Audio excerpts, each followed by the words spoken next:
Mark Carney, le nouveau Premier ministre du Canada, a annoncé la composition de son cabinet en prévision des prochaines élections fédérales de 2025. Donc, le nouveau ministre de l'Immigration, la nouvelle ministre du Canada est Rachel Bay Dayan, dont elle entrera en poste en remplacement à Mark Miller. Donc, désormais, la prochaine ministre de l'Immigration de la citoyenneté sera Rachel Ben Dayan. En attendant les prochaines élections fédérales où les Canadiens iront voter très prochainement. Donc, il est important de savoir que Mark Carney a été élu par le Parti libéral, donc en remplacement de Justin Trudeau, le temps d'organiser les élections fédérales où le Canada pourra élire le premier ministre. Donc, de façon générale, Rachel Ben Dayan est une Marocaine et juive. Donc, ici, les priorités seront de Rachel Ben Dayan aura donc pour principale mission de diminuer l'immigration à une proportion pré-pandémique durable et muter donc ceux-là qui sont dans la situation de résident temporaire en résident permanent, permettre ainsi aux établissements de bénéficier du soutien du gouvernement, car vous le savez, la plupart des établissements vivaient de la scolarité des étudiants internationaux. Vu la limitation du nombre d'étudiants internationaux, ces établissements se trouvent donc butés et la plupart des établissements sont en difficulté par rapport au financement. Donc, ce sera l'un des objectifs de Rachel Ben Dayan. Donc, je vous laisse sur ces quelques moutures de la nouvelle ministre Rachel Ben Dayan et dites-moi en commentaire ce que vous en pensez. Nous reviendrons dans les prochaines vidéos pour plus d'analyse. Et déjà, dites-nous en commentaire qu'est-ce que vous en pensez. Pensez-vous que l'immigration sera favorable? Que pensez-vous de ses principales missions? L'honorable Rachel Ben Dayan, ministre de l'Immigration, des Réfugiés et de la Citoyenneté. Elle avait fait son entrée la dernière fois. Rachel Ben Dayan, députée d'Outremont, qui reste ministre de l'Immigration, des Réfugiés et de la Citoyenneté. Donc, Louis, une députée de Montréal. Moi, Rachel Ben Dayan, je promets qui veut prendre un rôle plus important dans cette campagne qui commence. De ma compétence et de ma connaissance. Oui, ça avait mal parti aux langues officielles avec elle là, en raison de ses propos là, sur la minorité anglophone au Québec. Alors là, clairement, on veut lui laisser sa chance. Immigration, quand même, réfugiés, citoyenneté, c'est un ministère qui est complexe, une grosse machine à gérer. On est en réduction en ce moment des cibles d'immigration canadienne. Alors, beaucoup de pain sur la planche quand même pour elle. Il y a une grosse machine là, qu'elle va devoir apprendre à gérer. Et des chaussures quand même assez grandes qu'elle va devoir chausser parce que Mark Miller à l'immigration avait un dossier d'activisme et d'action qui le distinguait de ses prédécesseurs parce que c'était une vache sacrée. Hein? On ne bouge pas sur l'immigration pour les libéraux pendant longtemps.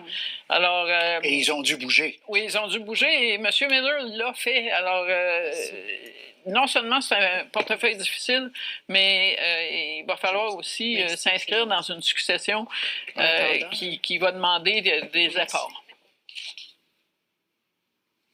Parce que ça a été un dossier extrêmement compliqué pour les libéraux de M. Trudeau, l'immigration. Au début, on disait non, il n'y a pas de souci. Après, oui. Après ça, non. Et avec M. Legault, enfin, vous avez suivi ça, mesdames et messieurs.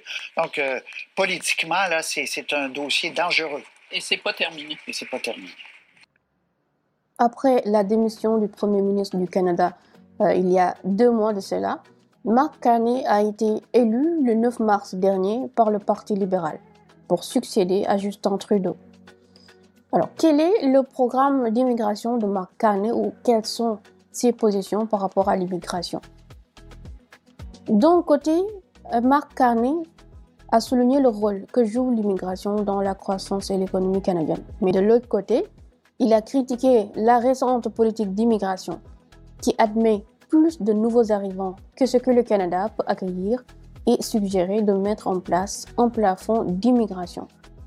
Alors, dans cette vidéo, on va parler des positions de Mark Carney, désormais Premier ministre du Canada, ses positions par rapport au plafond sur l'immigration qu'il a proposé, la priorisation des résidents temporaires pour la résidence permanente le nombre d'admissions de travailleurs étrangers temporaires, la dépendance excessive des établissements postsecondaires canadiens aux frais de scolarité des étudiants internationaux. On va parler brièvement de ce qu'il a dit par rapport à la crise du logement au Canada et le rôle de la politique d'immigration dans l'identité nationale du Canada. Alors, concernant le plafonnement de l'immigration, la politique de Carney viserait à plafonner l'immigration jusqu'à ce qu'elle puisse redevenir à sa tendance durable d'avant la pandémie. Et Carney présente ce plafond comme une correction à la politique d'immigration trop laxiste de ces dernières années, dit-il. Il ajoute que le Canada a eu des niveaux beaucoup plus élevés de travailleurs étrangers, d'étudiants et de nouveaux Canadiens arrivants que ce que le Canada peut absorber en matière de logement, de soins de santé, de services sociaux et en matière d'opportunités. Concernant la priorisation des résidents temporaires pour la résidence permanente, Carney a parlé d'une période de remise sur les rails en se concentrant sur l'absorption des plus de 4 millions de personnes qui sont venues au Canada au cours des dernières années, c'est-à-dire prioriser les résidents temporaires, ils obtiennent leur statut de résident permanent. Et l'idée de faire passer les résidents temporaires au statut de résident permanent en donnant la priorité aux résidents temporaires au Canada pour la résidence permanente s'aligne déjà sur la politique d'immigration la plus récente du gouvernement fédéral. Conformément au plan, le nombre net de nouveaux permis de travail délivrés dans le cadre du programme des travailleurs étrangers temporaires devrait rester stable à 82 000 par an pour 2025, 2026 et 2027. Et parallèlement aussi, le nombre net de nouveaux permis de travail attribués au programme de mobilité internationale est de 285 750 pour 2025 et 128 700 pour 2026. Et le gouvernement s'attend à ce que la population totale des résidents temporaires du Canada diminue d'environ 445 000 en 2025 et en 2026. Et une grande partie de cette baisse des résidents temporaires va provenir des résidents temporaires qui sont admis en tant que résidents permanents, donc qui changent de statut de résident temporaire à résident permanent, et des résidents temporaires dont le statut expire. Alors, concernant maintenant la dépendance excessive aux frais de scolarité des étudiants internationaux, il ajoute que les transferts provenant des caisses provinciales ont été gelés, obligeant les universités à dépendre entièrement des étudiants internationaux pour leur croissance. Depuis que le gouvernement a annoncé le plafonnement du nombre d'étudiants internationaux en 2024, les établissements d'enseignement supérieur, tous secteurs confondus, ont été durement touchés financièrement.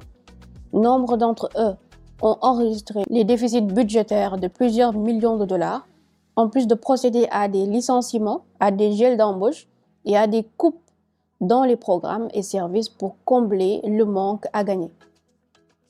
À titre d'exemple, vers la fin de l'année dernière, le collège Seneca a fermé un campus.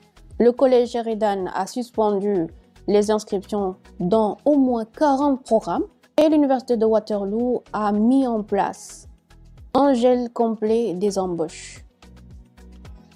Et face à cette situation, Carney a plaidé en faveur d'un financement accru des établissements d'enseignement afin de réduire leur dépendance à l'égard des étudiants internationaux. Et en ce qui concerne la crise du logement, il a mis l'accent sur, il a promis de dynamiser le plan de logement du Canada.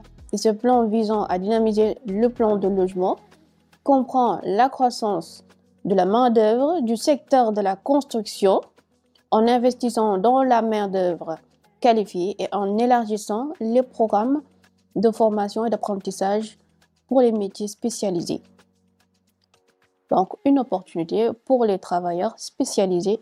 Et ce plan semble être conforme aux initiatives actuelles du gouvernement fédéral visant à soutenir le secteur de la construction en créant de nouvelles voies pour les travailleurs de la construction.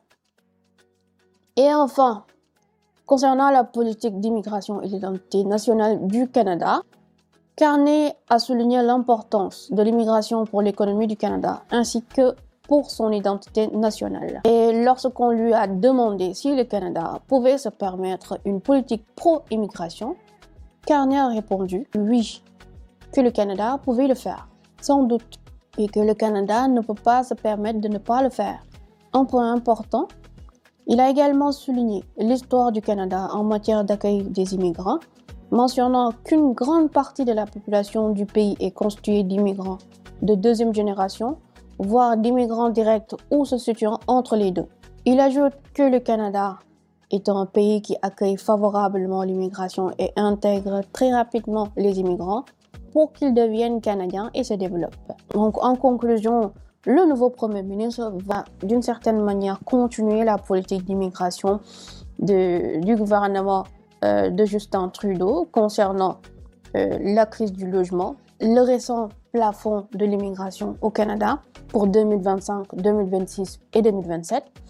Mais ce qui est nouveau, c'est un nouveau plan pour soutenir les établissements d'enseignement supérieur au Canada et postsecondaire.